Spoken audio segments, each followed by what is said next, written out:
Very good evening everyone, कैसे हैं आप सभी लोग? Please do join everyone. Today is very important topic for UGC net in management commerce and economics. I have been completed most of the topic related with the public finance. There are only very few topic which is being left. और international के भी maximum topics हो चुके हैं, उसमें foreign exchange market रह गया था. That is the only reason I have picked it out the foreign exchange market topic. तो प्लीज डू ज्वाइन एवरीवन, तो सेशन को स्टार्ट किया जा सके.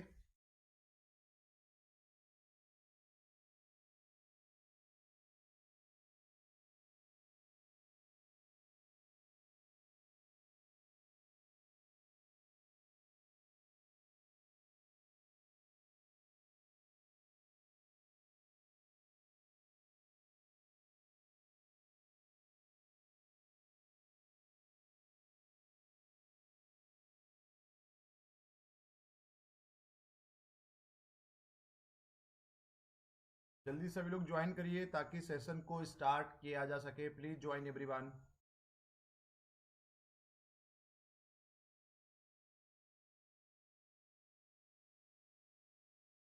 Very important topic. At least 2-3 questions will be come from this topic for all three streams.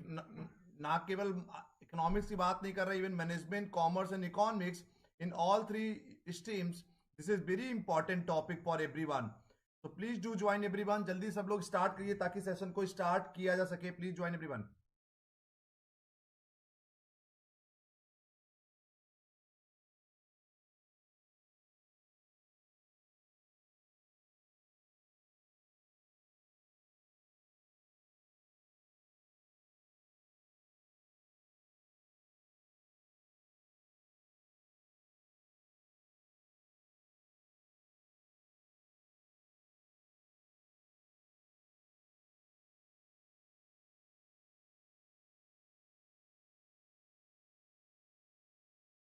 Starting the class within the 1 minute.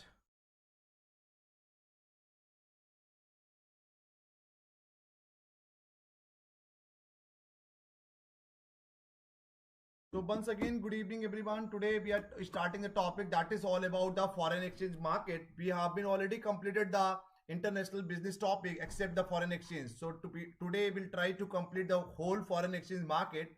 And in a public finance we have been completed most of the important topic. Still there are very few topics, approx 2 topics is being left. So probably by the next week we will be able to complete there are 2 units of UGC net in economics, unit number public finance and international economics. After that we will be starting the Indian economy or growth and development depending on your request. और management commerce का batch 8 बजे regular चल रहा है, उसमें हम लोगों ने स्टार्ट किया है, उसमें आईबी हो चुका है और 8 बजे ह्यूमन रिसोर्सेज मैनेजमेंट स्टार्ट किया है. तो today's topic for presentation that is called foreign exchange market. So what is all about the foreign exchange market? जैसे कि नॉर्मली हम लोग बात करेंगे फॉरेन एक्सचेंज मार्केट को हम शॉर्ट फॉर्म में पूरे अगले नेक्स्ट 45 मिनट 40 मिनट जितने भी लेक्चर होगा we will use as an abbreviation that is called forex. तो what is all about the forex? जैसे कि हम लोग को पता है कि whenever we are doing any international businesses and if we are moving from one country to the other respective country, then what we are requiring certain foreign exchange. Without the foreign exchange we will not be able to do any trade in our respective country. So आज के time में या कभी भी whenever we are making any transactions with the US or Japan or China, then what we are requiring, we have to be convert our respective currency with their respective currency.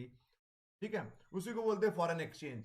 कोई foreign exchange rate की बात करते हैं, जिस rate पर, हिंदी में बता रहे हैं, जिस रेट पर एक कंट्री की करेंसी को दूसरी कंट्री की करेंसी के साथ चेंज करते हैं, the rate is called foreign exchange rate. In which rate we are exchanging the one countries currencies with reference to the relative currency or respective currency, that rate is called foreign exchange rate. तो हम आपको बताते हैं कि जैसे normally है कि India में भी हैव अ डिफरेंट अथॉरिटीज, अलग अलग काम करने के लिए अलग अलग अथॉरिटीज भी have.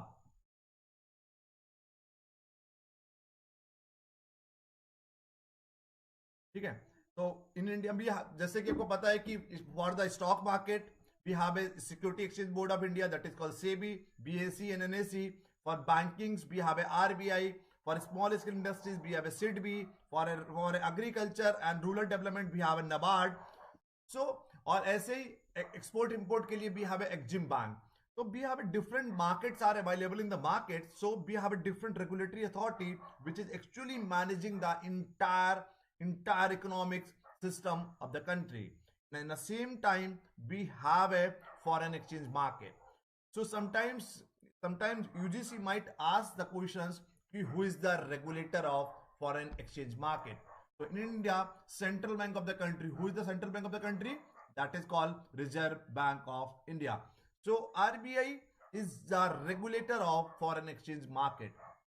After this lecture, you will be able to understand what is all about the foreign exchange market, how the foreign exchange market has traded, what is the direct trade, what is the cross rate, what is the dollarization, what is the fixed exchange rate, and what is the flexible exchange rate.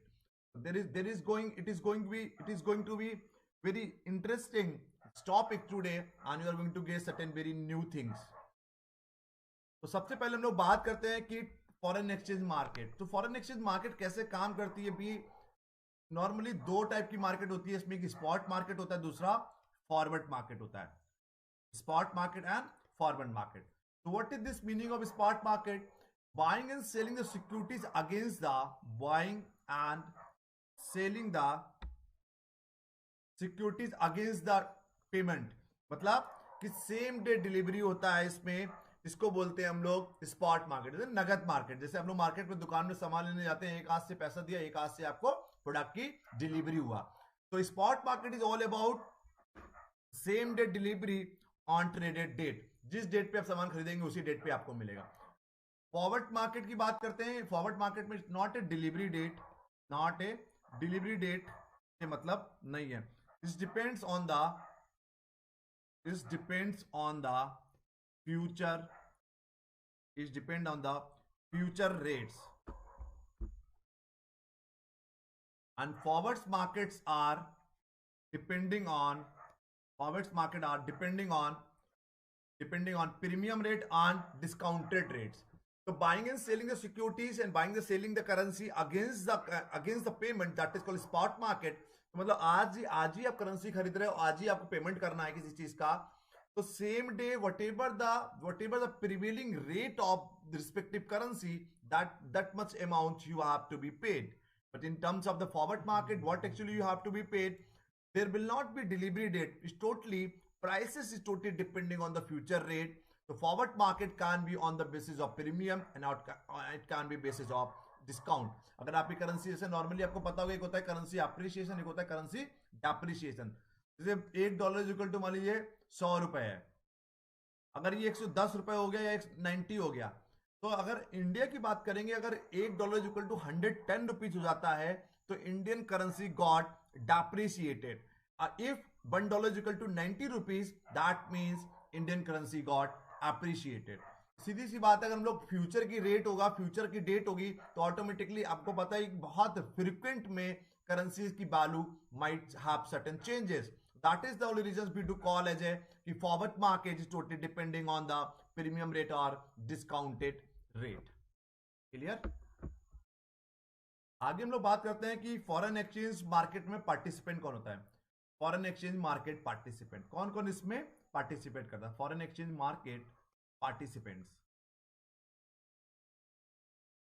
तो इसमें कौन कौन participate करता है. Non banking entities. जहां पर भी आपको कोई डाउट लगे तो प्लीज पूछ लेगा, बहुत कॉम्प्लेक्स टॉपिक है. I try to teach you in a very simple manner. Still you are feeling any doubt, you are not getting any point what I am just saying to you, so you may ask any questions to me. So non-banking entity, banking entity and foreign exchange या forex broker. कौन कौन participant का मतलब है, who are the person who are actually involving in a foreign exchange market. पहले हम इसमें हमने बात किया non banking entity. Non banking होंगे इंपोर्टर्स एंड एक्सपोर्टर्स. आपको पता ही अगर कोई बिजनेस इंपोर्ट एक्सपोर्ट का बिजनेस करेंगे, you do require the foreign exchange. Importers and exporters. Third हो गया हमारा, सेकंड हो गया हमारा इन्वेस्टर्स एंड एमएनसीज. अगर if suppose that you just want to be make certain investment in a foreign currency, then what actually you have to do, you have to be convert your respective currency with the respective country wherever you just want to do certain investment. So firstly, क्योंकि आपके पास तो you should have your own respective currency, that is called, whether it's a market, whether it's a European euro or US dollar or Japanese yen or Indian rupees. तो जिस country से belong करते होंगे उसी country का आपके पास एक respective क्या होगा, करेंसी होगा. तो आप कोई इन्वेस्टमेंट करना चाहते हैं दुनिया के किसी देश में, what actually you have to do, आपको क्या करना पड़ेगा, firstly you have to be convert your currency with the respective currency. And multinational corporation MNC पता ही है, तो दुनिया के आप एक कंट्री से दूसरी कंट्री में जाके व्यापार करेंगे अपनी कंपनी के साथ, एमएनसी उसी को बोलते हैं ना, when the companies are dealing in more than one country. तो एमएनसीज जब आएंगी बाहर से तो उनको भी रिस्पेक्टिव करेंसी चाहिए होगा. तो नॉन बैंकिंग एंटिटी में importers and exporters, investors and MNCs. Bankings में कमर्शियल बैंक, आपको पता है सारी बैंक के आजकल जितने भी कमर्शियल बैंक, आईसीआई हो गया, एचडीएफसी हो गया, एसबीआई हो गया, पीएनबी हो गया, they have some forex banking. वो लोग भी फॉरेन एक्सचेंज में डील करते हैं. आपको कहीं बाहर जाना है तो you can convert your own currency with the foreign currency, जो भी आपको चाहिए. और सेंट्रल बैंक, सेंट्रल बैंक का काम केवल आरबीआई को रेगुलेट करना नहीं है. Central bank is also banks of the bank, वो भी एक फुल फ्लेज बैंक ही है. They are also investing certain amount of the money in a foreign exchange market for certain to gain certain profit. तो central bank और commercial bank also participate. Foreign exchange broker कौन था, broker तो आपको पता ही है कि they are playing the role of intermediaries, role of intermediaries. Broker जो होते हैं, ब्रोकर क्या करते हैं, जैसे कि वेस्टर्न यूनियन हो गया, जो जो करेंसीज को आपसे पैसा लेंगे फिर आपको सर्टेन करेंसीज देंगे. तो फॉरेन एक्सचेंज जो ब्रोकर्स होते हैं, तो they are playing the role of the mediator between the certain things. ठीक है, इसको बोलते हैं हु आर द पार्टिसिपेंट. तो बैंकिंग, अपना non banking entities I have been told you, banking और foreign exchange broker.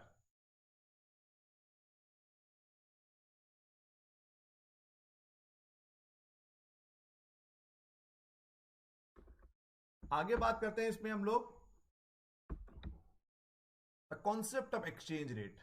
The concept of exchange rate, exchange rate का concept क्या होता है, the concept of exchange rate. तो way of the quoting rate दो type के होते हैं, कैसे हम लोग कोट करते हैं rate, way of quoting rate. तो इसमें होता है एक डायरेक्ट कोट होता है, direct quote. Vishakha ma'am, use Anamika, Saumya, Seema ma'am, आप कोई डाउट हो तो प्लीज पूछ जरूर लीजिएगा. इनडायरेक्ट कोट, एक होता है डायरेक्ट कोट, एक होता है इनडायरेक्ट कोट. सिंपल सी बात, अगर $1 इज इक्वल टू 100 रुपए की बात कर रहे हैं, that is called direct quote. और ₹1 इज इक्वल टू कितना डायरेक्टर, तो क्या होगा, 1 rupees 1 INR is equal to कितना, 1/$. ठीक है, क्लियर, कितना आपका डॉलर हो रहा है हमारा, क्लियर. तो सीधी सी बात, अगर $1 इज इक्वल टू 100 रुपए है तो ₹1 में कितना डॉलर हुआ, तो कितना हुआ, 0.0001. ठीक है, तो $1 में कितना रुपए, that is called direct quote. And ₹1 में how much dollar we will get, उसको बोलते हैं हम लोग इनडायरेक्ट कोट. ठीक है, ₹1 इज इक्वल टू कितना डॉलर होगा, वन अपॉन जितना भी डॉलर की वैल्यू है 100 रुपए, मल्टीप्लाई कर लीजिए, 0.01 आएगा. ठीक है, तो डायरेक्ट कोट होता है कि डायरेक्टली हम लोग कन्वर्टिंग करें, इनडायरेक्ट कोट में कि we are converting our currency with the respective currency. तो $1 इक्वल टू, सिंपल याद रखिए, $1 इक्वल टू 100 रुपए, डायरेक्ट कोट. तो ₹1 में कितना डॉलर है, 0.01 हुआ, दैट इज कॉल्ड हमारा हुआ इनडायरेक्ट कोट. क्लियर, कोई डाउट पूछ लीजिएगा, जहां पर कोई डाउट लगे डायरेक्ट कोट इनडायरेक्ट कोट में, कोई डाउट बताइए. ठीक, आगे हम लोग बात करते हैं foreign exchange rate regime. Foreign exchange rate regime,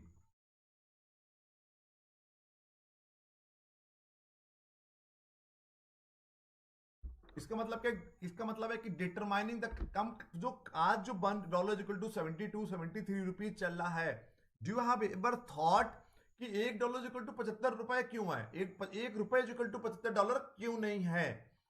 तो कैसे कंट्रीज की करेंसीज की वैल्यू फिक्स की जाती है, वही हम लोग पढ़ने जा रहे हैं कि हाउ वी आर एक्सचेंजिंग या how we are fixing the countries currency with reference to the across the globe.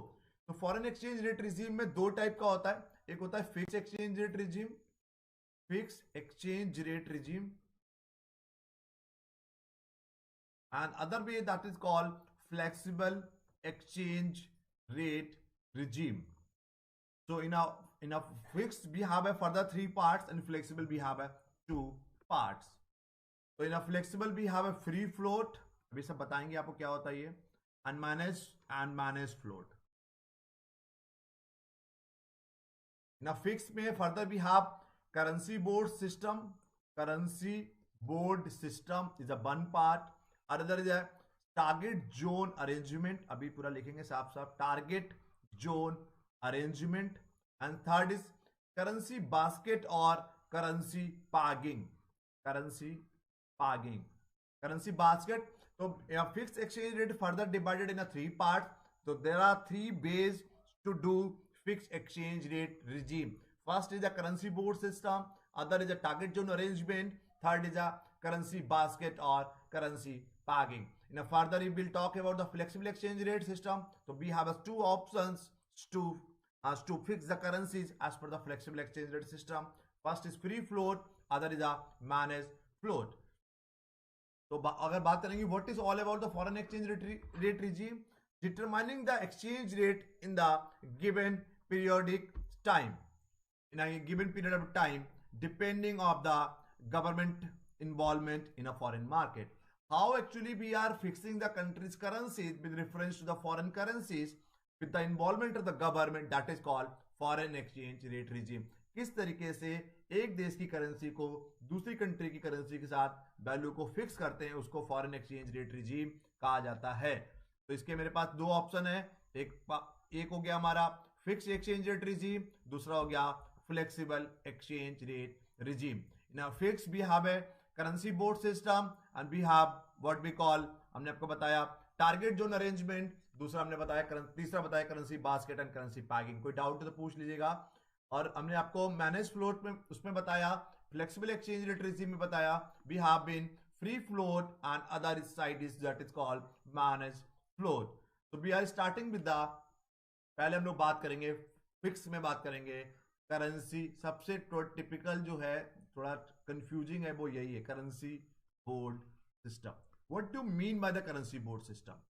How the currency board system plays a vital role, how the currency board system plays the role to fixing the value of your respective currency with reference to the foreign currency. So what is the role and how actually they do work, किस तरीके से ये काम करते हैं. ठीक है, इसमें क्या होता है कि under this system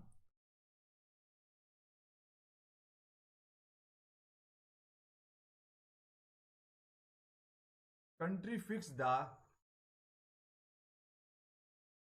rate of domestic currency against the foreign currency. इसका मतलब शायद समझ में आया नहीं है, अभी बताएंगे आपको. Foreign currency, under this system countries fix the rate of domestic currency against the foreign currency. अब कौन सी फॉरेन करेंसी? जिस कंट्री के साथ आप अपनी कंट्री की करेंसी को पहली बार फिक्स करते हैं, ठीक है, उसी के सिस्टम को हम करेंसी बोर्ड सिस्टम कहते हैं. और याद रखिए, जिस कंट्री की करेंसी के साथ पहली बार करेंसी की वैल्यू फिक्स करेंगे, उस करेंसी को कहते हैं एंकर्ड करेंसी और रिफरेंस करेंसी. एंकर्ड करेंसी और रिफरेंस करेंसी. बट मुद्दा ये आता है दिमाग में, how will you pick the one that particular currency? आप एंकर्ड करेंसी, रिफरेंस करेंसी कौन सी पिक करेंगे? ठीक है, तो यहां तक की समझ में आ गया कि under this system country fix the rate of domestic currency against the foreign currency, that is called currency board system. In which currency you are picking that particular currency and you are converting your currency with that particular currency. That currency is called anchored currency और reference currency. जिस country की currency के साथ पहली बार आप rate fix करेंगे अपनी currency को, उसको we do call anchored currency और reference currency. But the question raises in our mind, मुद्दा ये उठता है, how will you pick that anchored currency? उसमें लिखिए, उसके आगे मेन मुद्दा ये है कि ऐसी कंट्री की करेंसी के साथ हम पहली बार वैल्यू फिक्स करेंगे जिसकी मॉनेटरी पॉलिसी और इकोनॉमिक सिस्टम आपके जैसा हो। तो the monetary policy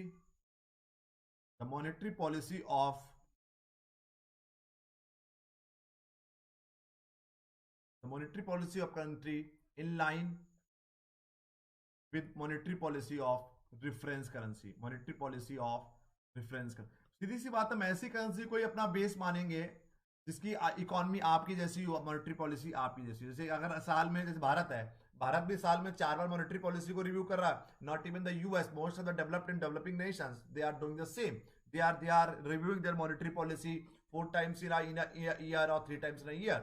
So whatever the similarities we have between the currencies, we'll try to target those country, and we will picking those countries currencies, and accordingly we are converting our country's currency with respect to the foreign currency.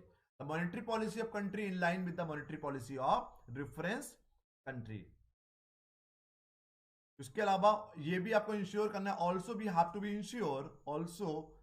B ensure unrestricted conversion. ऐसा नहीं कुछ रुकावटें लिखी हो, कुछ रुकावटें हो या कुछ सर्टेन ऑब्स्टिकल्स हो, ऐसी करेंसी के साथ हम लोग एक्सचेंज नहीं करेंगे। Also we have to be ensure unrestricted conversion of domestic currency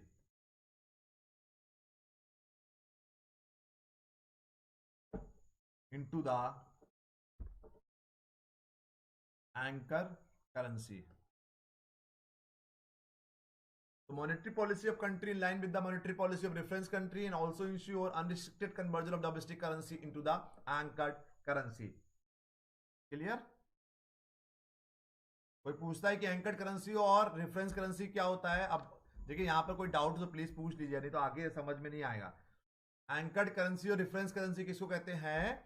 मुद्दा समझिए, जिस कंट्री की करेंसी के साथ अपनी करेंसी की वैल्यू को you are fixing in a very first time, उस कंट्री की करेंसी को हम लोग क्या कहते हैं? हम लोग क्या बोलेंगे? Being in India, that is called anchored currency और रेफरेंस करेंसी। बट उस करेंसी को हम पिक कैसे करेंगे? किसके साथ अपनी करेंसी की पहली बार वैल्यू फिक्स करना है? On the basis of the monetary policy, on the basis of the economic system of the country. तो बेसिक इकोनॉमिक फिनोमिना है, there should have certain similarity in economy, on the basis of those characteristics of the economy we are going to pick those respective countries currency. ठीक है, इसको बोलते हैं currency board system. कोई doubt है तो बताइए। अगला हो गया target zone arrangement. Target zone arrangement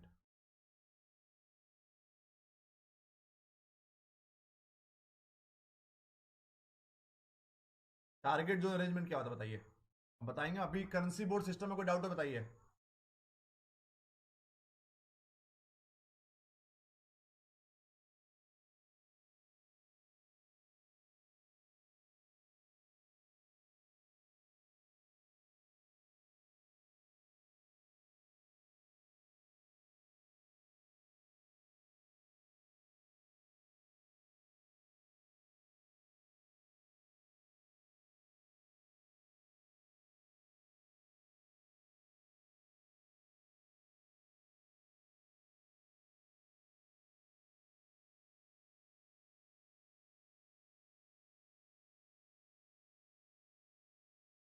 Vishakha ma'am आप, सौम्या, अनामिका, सीमा मैम आप, जिसको कोई डाउट है प्लीज बताइए।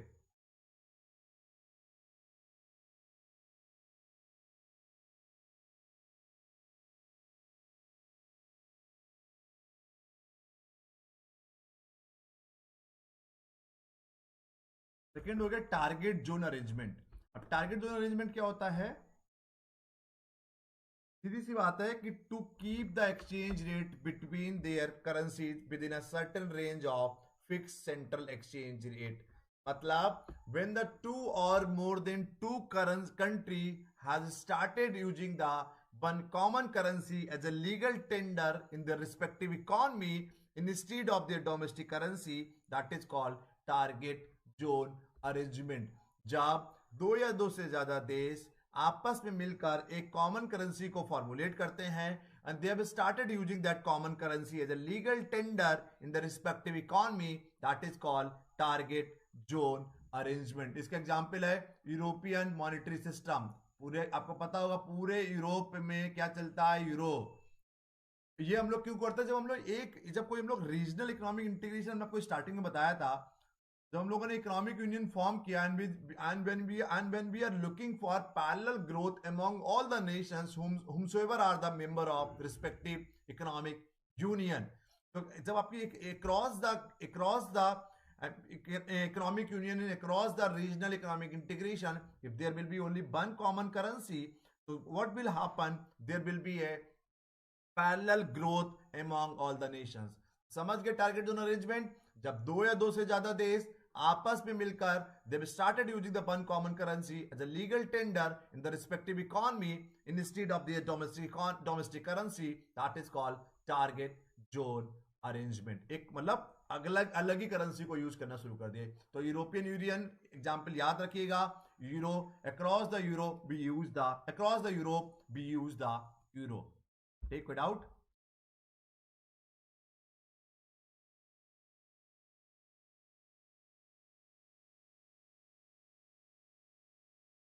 Without.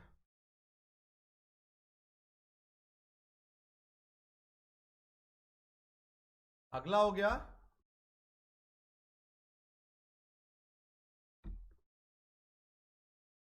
गया करेंसी बास्केट और करेंसी पैगिंग।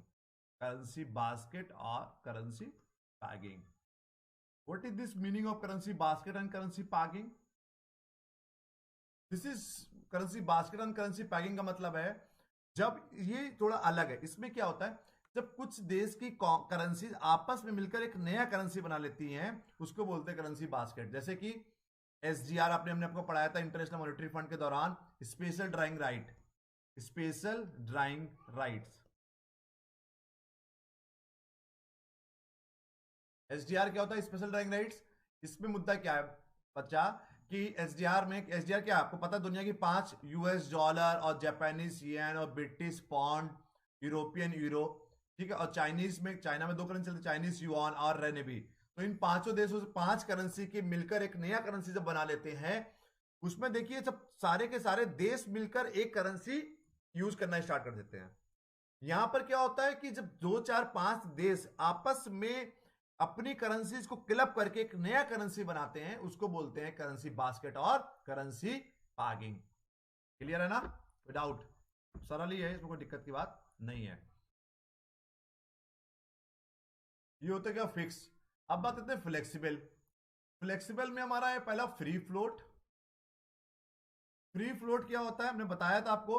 फ्री फ्लोट मतलब मार्केट के बेसिस पे, market forces of demand and supply.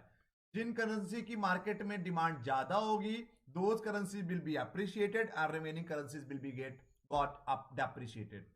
तो market forces of demand and supply, ठीक है, फ्री फ्लोट में होता है।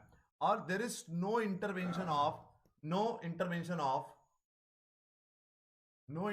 ऑफ गवर्नमेंट और central bank of the country. तो फ्री फ्लोट में totally depending on the market forces of demand and supply.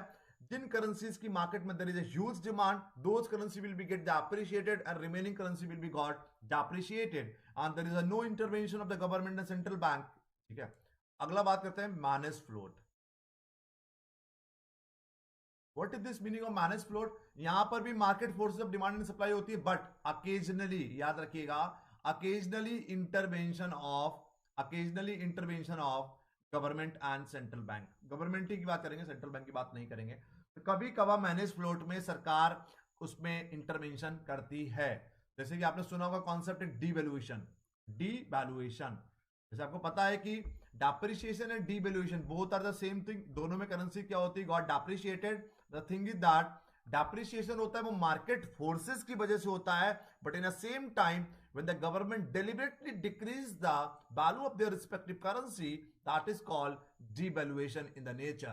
तो devaluation and depreciation please do clear, दिमाग क्लियर रखिएगा कि depreciation और devaluation दोनों चीजें सेम है, but devaluation when the government deliberately decrease the value of the respective currency, that is called devaluation. And when the due to the market forces if your currency got depreciated, that is called depreciation। बताइए।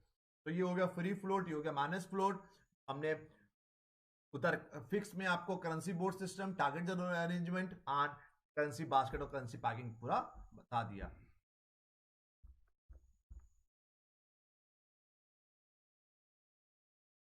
ठीक है, clear? कोई doubt तो बताइए। इसमें कुछ कुछ कुछ चीजें और है कि कुछ कुछ कॉन्सेप्ट हैं, जैसे कि एक होता है कैलकुलेटिंग द एक्सचेंज रेट। एक होता है इसमें बिड आस्क बिड रेट होता है, आस्क प्राइस, या बिड प्राइस और आस्क प्राइस। बिड रेट और आस्क प्राइस, बिड होता है बायर पॉइंट ऑफ व्यू से, आस्क होता है हमारा सेलर पॉइंट ऑफ व्यू से। सिंपल याद रखिए, this is buyer point of view से, whatever the bidding you are, whatever the bid you are keeping, जो बिड लगा रहा है किसी भी चीज की, सेलर जो उस पर्टिकुलर करेंसी को खरीदने के लिए, करेंसी को बेचने के लिए जो पैसा मांग रहा है। तो ask is as per the seller point of view, bid is as per the buyer point of view. Very simple है। एक टर्मिनोलॉजी है क्रॉस रेट। क्रॉस रेट क्या होता है समझ लीजिए। जब क्या होता है कि जब दो, आप मान लीजिए एग्जांपल दे रहे हैं कि भारत, इंडिया और दुबई, सपोज दैट, कि आपस में एज्यूम कर रहे हैं, जब आपस में दोनों देश ट्रेड कर रहे हैं, दोनों देश आपस में ट्रेड कर रहे हैं, बट इन दोनों देश के बीच में आपस में कोई एक्सचेंज रेट स्टेब्लिश नहीं है, बट इंडिया को दुबई के साथ ट्रेड करना है। तो हम लोग क्या करते हैं, try to accumulate third party, third country as intermediate. Firstly ऐसी कंट्री को देखेंगे जिसका एक्सचेंज रेट दोनों के साथ अवेलेबल है। उसमें क्या करेंगे, पहले इंडिया अपनी करेंसी की वैल्यू उसके साथ फिक्स कर एक्सचेंज करेगी, और फिर वो करेंसी की, उसी कंट्री की करेंसी के अकॉर्डिंगली हम दुबई को पेमेंट कर देंगे। सिंपल समझिए, जैसे इंडिया और दुबई की बात करें कि इंडिया को दुबई को पेमेंट करना है, यहां पर बीच में हमने मान लीजिए यूएस डॉलर ले लिया हमने, इंडिया का एक्सचेंज रेट डॉलर के साथ है और दुबई का एक्सचेंज रेट भी डॉलर के साथ है। मान लीजिए कि $1 इक्वल टू 100 रुपए है। अगर $1 हम लोग खरीदते हैं तो हमको 100 रुपए देना पड़ता है। और दुबई में क्या चलता है, दिरहम। एक दिरहम इज इक्वल टू मान लीजिए 5, सॉरी, एक dollar is equal to 5 dirham है। मतलब $1 इज इक्वल टू 100 रुपए और एक dirham is equal to 5, $1 equal to 5 dirham है। तो आपको अब नॉर्मली निकाल लेंगे, इसके मतलब अगर आप बात करेंगे तो एक दिरहम इज इक्वल टू कितना हो गया, एक दिरहम इज इक्वल टू कितना हो गया, 100/5, दैट इज कॉल्ड 20। तो इसके मतलब कि एक दिरहम इज इक्वल टू कितना है, 20 INR। 20 INR मतलब अगर भारत को 100 दिरहम का पेमेंट करना है, उसको, किसको, दुबई को, तो 100 इंटू 2,000 रुपए की जरूरत पड़ेगी। तो क्रॉस रेट क्या होता है, जब when the exchange rate are not available within the two respective currency, then what actually we do, we tries to accumulate the one country जिसका exchange rate and in which the exchange rate are available with the two respective currency, दोनों respective currency साथ available exchange rate available है। पहले उसमें हम लोग क्या करेंगे, अपनी कंट्री की करेंसी का एक्सचेंज रेट उसके साथ देखेंगे, फिर उसके अकॉर्डिंगली उसको हम पेमेंट कर देंगे। समझ गए? $1 इक्वल टू 100 रुपए, $1 इक्वल टू 5 दिरहम। इसके मतलब दिरहम भारत से बड़ा, दिरहम इंडियन करेंसी से बड़ा हो गया ना। जहां $1 में 100 रुपए मिल रहे हैं भाई, $1 में दिरहम मिल रहे हैं 5, तो 5/20 या 100/5 दो गया 20। तो एक दिरहम इज इक्वल टू 20 रुपया होगा। इंडियन करेंसी छोटी है दिरहम से, तो आप उसी के अकॉर्डिंगली आप पेमेंट कर देंगे। 100 का पेमेंट करना है, 200 पेमेंट करना है, 300 पेमेंट करना है। इसको बोलते हैं हम लोग cross rate. Without,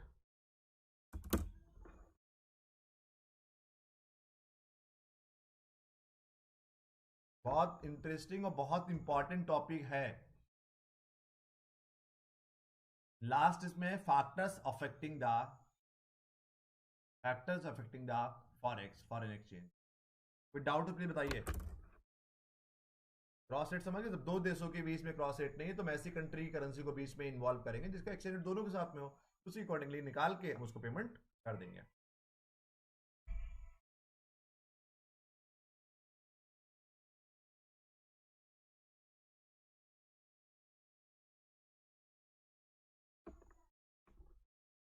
Anyone is having any doubt, please do tell me.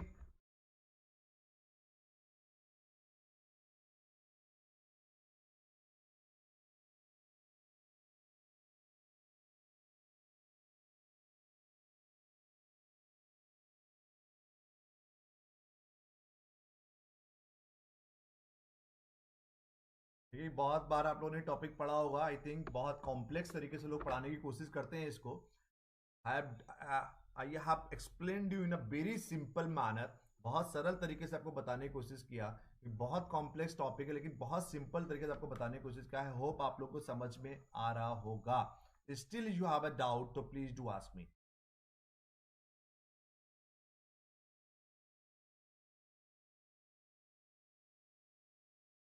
अब बात करते हैं कि फैक्टर्स. विशाखा मैम, आप, सीमा, एनीवन प्लीज सब लोग बताइए कोई डाउट हो तो. सौम्या, अंजलि, प्रियंका.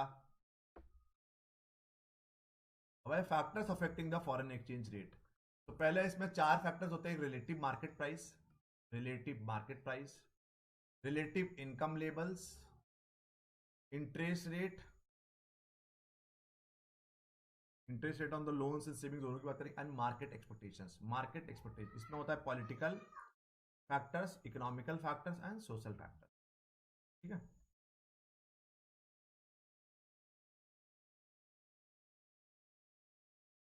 फ्री फ्लोट होता है, फ्री फ्लोट होता है सौम्या, कि जहां पे पूरा पूरा जो करेंसी की वैल्यू होती है मार्केट फोर्सेस की वजह से होती है.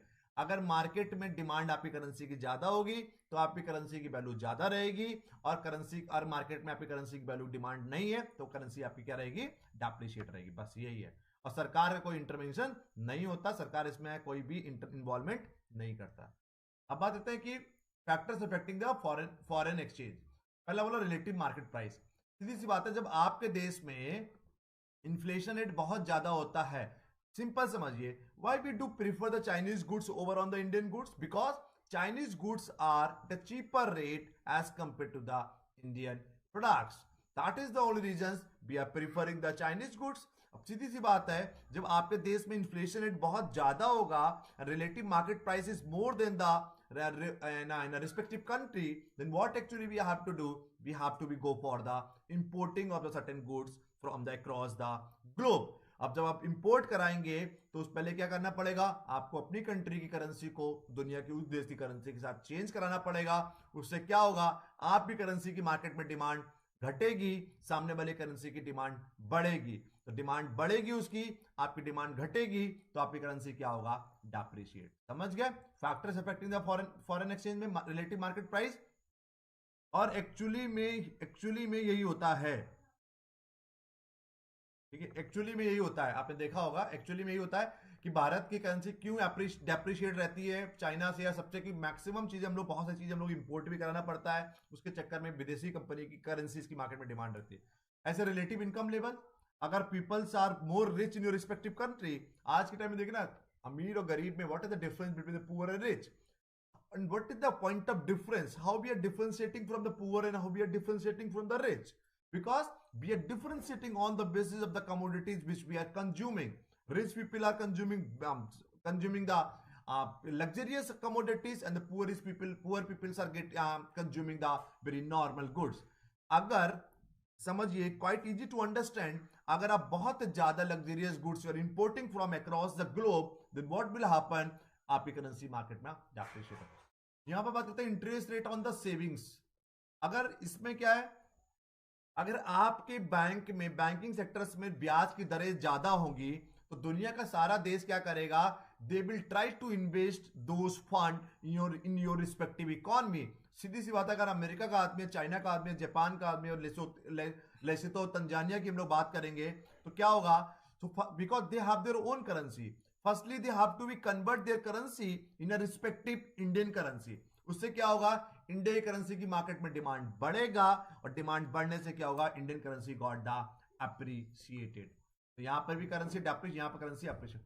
मार्केट एक्सपेक्टेशन बात करते हैं, पॉलिटिकल फैक्टर्स आपको पता ही है, सरकारें आती हैं, सरकारें जाती हैं, पॉलिटिकल नया कोई गवर्नमेंट्स बनती है तो करेंसी में अप्रिशिएशन. भाई इकोनॉमिकल फैक्टर्स, इन्फ्लेशन और ग्रोथ और जीडीपी, इन सब की बात है. Social factor, change in fashion, change in consumption patterns.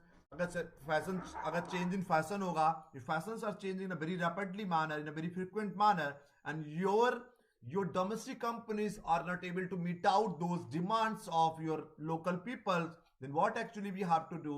We have to go for importing those items from across the globe. As I've already been told you, if we are importing certain goods from across the globe, then what will happen? Your currency got depreciated. So market expectations may be are more concerned about the political factors. Political में there is a political instability and political intervention. Economical में GDP की बात करेंगे, GDP के data की बात करेंगे, national income की बात करेंगे, सोशल में change in fashion and change in consumption pattern. So this is all about today's lecture and I hope समझ में आया हो. और almost 25-26 lecture हो गए. I haven't taken any feedback from you people. So this is the time for giving the feedback. Still you are facing any doubt to understanding my lectures, यार कोई आपको कुछ और दिक्कत लगता है तो you can comment me. Whatever the doubt you have, please do ask me. And you just want certain suggestions, you just want give certain recommendations कि क्या what actually क्या करना चाहिए जिससे और improvement हो क्लास में, understanding और improve हो. I try to send the notes in every day. हमने पब्लिक फाइनेंस पढ़ाया पूरा दे दिया, IB का notes almost I have send to you. तो कोई डाउट हो and how you are liking my videos or not, and you can judge and you can rate. And thank you so much for joining. Anyone is having any doubt, please tell me.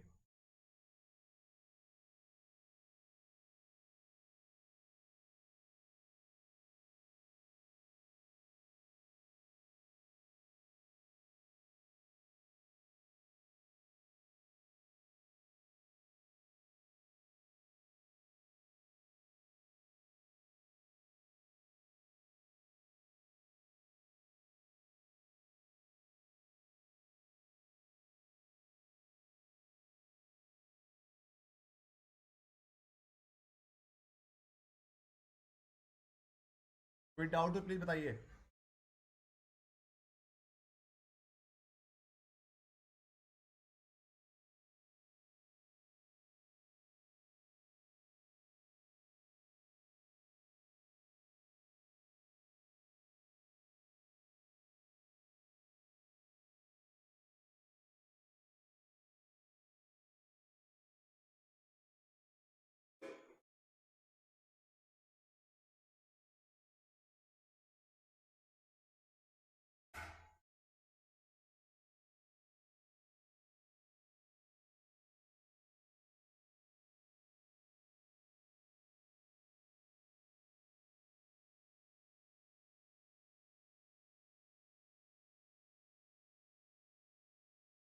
Please do respond me. Anyone is having a doubt.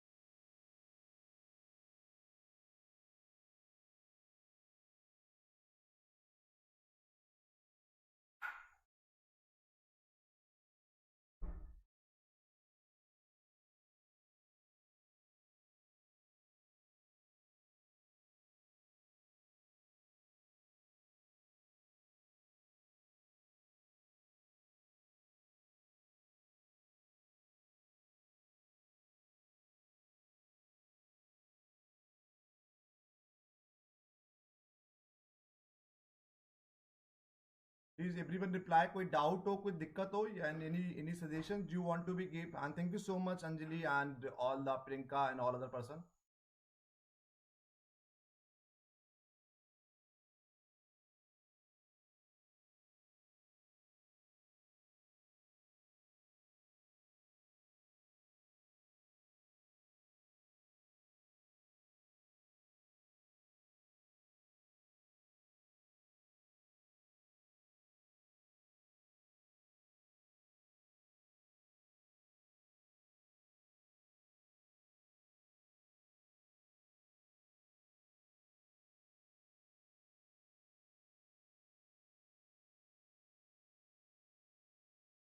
चलो कोई किसी को कोई doubt नहीं है.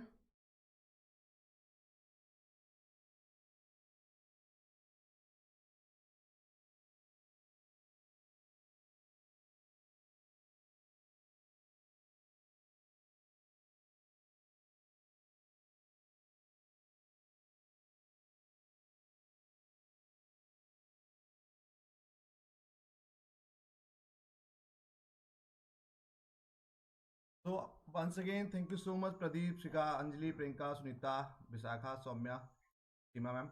ठीक है. Once again, thank you so much. But there will not be tomorrow any classes. Saturday को class नहीं होगा. We will meet you probably by Monday at the same time. That is called 9 p.m.